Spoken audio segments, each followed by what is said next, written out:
নমস্কার।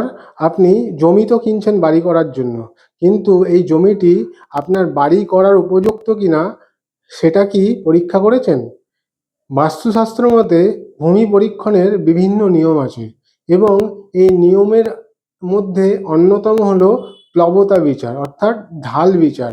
এবং এই ঢালকে ৮ ভাগে ভাগ করা হয় এবং প্রত্যেকটি ভাগকে বিথি বলে।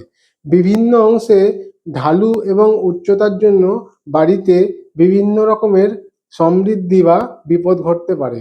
এবং আজকের আমার এই আলোচনা এই বিধি নিয়েই, তাই এই ভিডিওটি স্কিপ করবেন না, সম্পূর্ণ দেখবেন।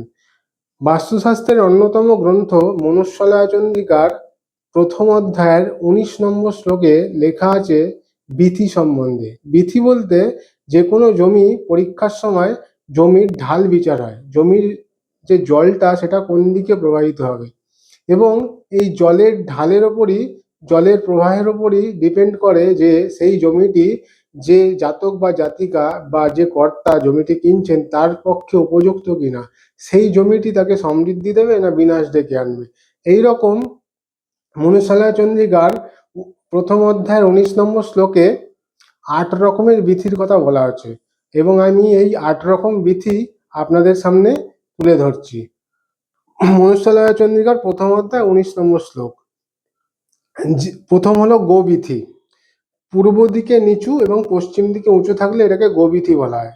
এরকম যদি জমি থাকে, জমির ঢাল পূর্ব দিকে নিচু এবং পশ্চিম দিকে উঁচু, এটি কিন্তু সমৃদ্ধি প্রদান করে। তারপরে হলো অগ্নিবিথি। অগ্নিবিথিতে দক্ষিণ পূর্ব দিকে নিচু এবং উত্তর পশ্চিম দিকে উঁচু থাকে, এটাকে অগ্নিবিথি বলা হয়। এই অগ্নিবিথিতে ধননাশ হয়, অর্থাৎ টাকা পয়সা বেরিয়ে যায়। তারপর হলো যমবিথি। যমবিথিতে দক্ষিণ দিকে নিচু এবং উত্তর দিকে উঁচু হয়, এটাকে যমবিথি বলে। যমবিথিতে জীবন নাশ হয় বা জীবিকা নাশ হয়। জীবিকা মানে আমাদের যে কর্ম, কর্ম নাশ এবং দক্ষিণ দিক নিচু থাকায় জীবনও নাশ হতে পারে, অনেক রকম বিপদ বাধা, শারীরিক বিপদ আসতে পারে। চতুর্থ হলো ভূতবিথি।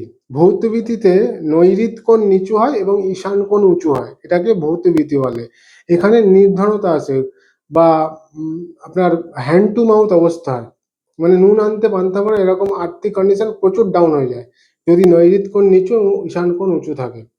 পঞ্চম হলো জলবিথি। এখানে পশ্চিম দিক নিচু এবং পূর্ব দিক উঁচু থাকে, এটাকে জলবিথি বলে। এখানে দারিদ্রতা আসে।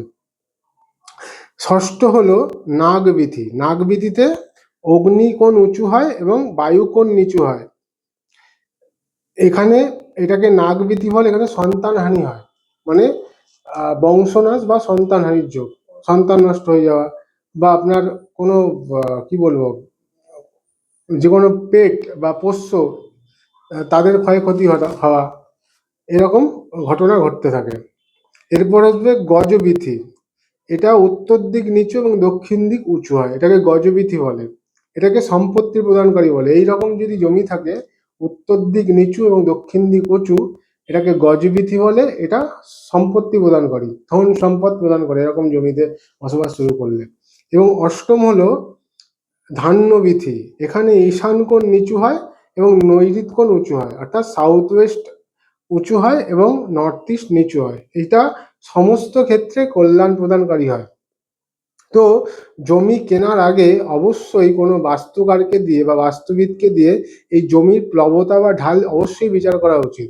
নাহলে কিন্তু ভুল বিথিতে বাড়ি করার পর থেকেই হয় ধননাশ বা দারিদ্রতা বা জীবিকা হানি, এরকম কিন্তু বিপদ আসতে আরম্ভ করে। আশা করি আজকের এই ভিডিওটি অবশ্যই ইনফরমেটিভ লাগবে এবং ভালো লাগবে। ভালো লাগলে অবশ্যই লাইক করবেন, শেয়ার করবেন, আমার ইউটিউব চ্যানেলটি অবশ্যই সাবস্ক্রাইব করবেন এবং নোটিফিকেশন বাটনটি প্রেস করতে ভুলবেন না। আজকের মতো নমস্কার।